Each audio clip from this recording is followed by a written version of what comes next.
It's Friday, the 19th of February 2021. Welcome to the Fear and Greed Business Headlines, the business news you need in just 5 minutes. I'm Sean Aylmer. Today's headlines: the economy is creating jobs and the employment market is nearly back to pre-pandemic levels, but can it last? Plus, Andrew Forrest's $1.6 billion payday, what reporting season has taught us about the big banks, and here's a hint, they're back. And profit reports from CSL, Fortescue, Wesfarmers and more. Our lead story today: the Australian labour market is almost back to its pre-pandemic levels, after figures yesterday showed the unemployment rate had fallen to 6.4% last month from 6.6% in December. The economy put on 29,000 jobs during January, while the number of people looking for work dropped slightly.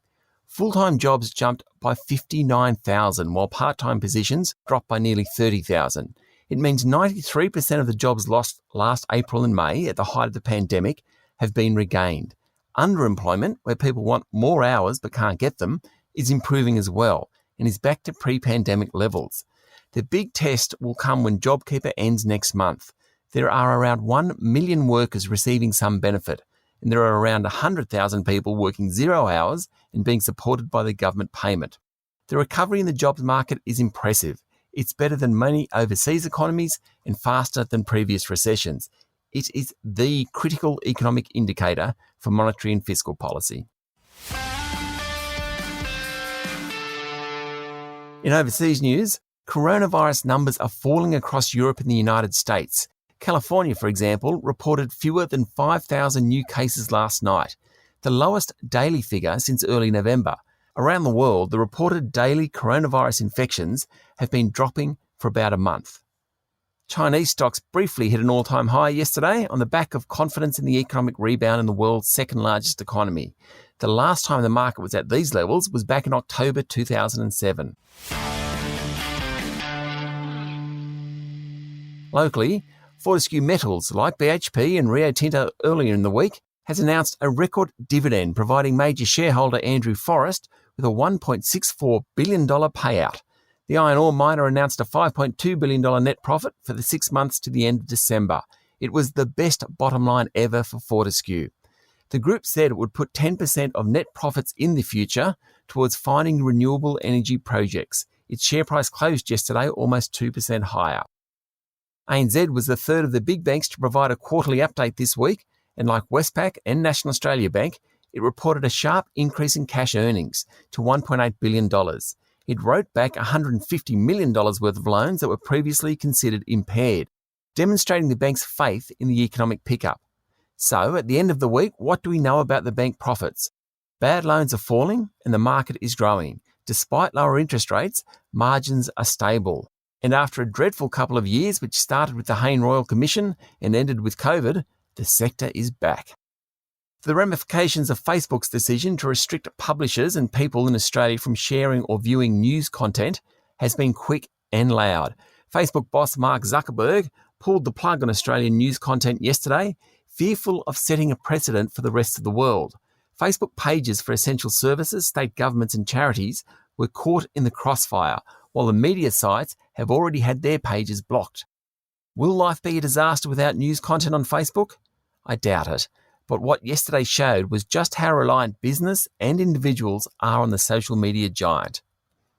Wesfarmers, which includes Bunnings, Officeworks, Kmart and Target, said profits jumped 23% last half, and it lifted its interim dividend. Bunnings dominated the result, providing around 60% of profits, as the do-it-yourself boom during the coronavirus pandemic kept tills ringing. Blood products group CSL said net profit jumped 45% to almost $2.3 billion last half on the back of strong growth in its influenza business. The company said it would deliver the first batches of a locally produced COVID-19 vaccine within 6 weeks. Woodside Petroleum, the country's 16th largest company and the worst performing top 20 stock over the past year, announced a $5.2 billion net loss for 2020. That's big. It reflected massive write-downs taken earlier last year. Coca-Cola Amatil is about to be taken over by Coca-Cola European Partners, and it reported a 14% fall in underlying profit. Part of the reason for the fall was that people at home tended to buy larger volume, lower margin soft drinks, six-packs for example, rather than if they were consuming soft drinks or water or juices in cafes and restaurants. There were new laws for illegal Phoenix activity introduced into federal parliament yesterday. A company director won't be able to backdate a resignation more than 28 days and won't be able to resign if it means no directors are left. According to the corporate regulator, that will help prevent people from folding up businesses, leaving creditors in the lurch, only to reappear, like a phoenix rising, in another guise.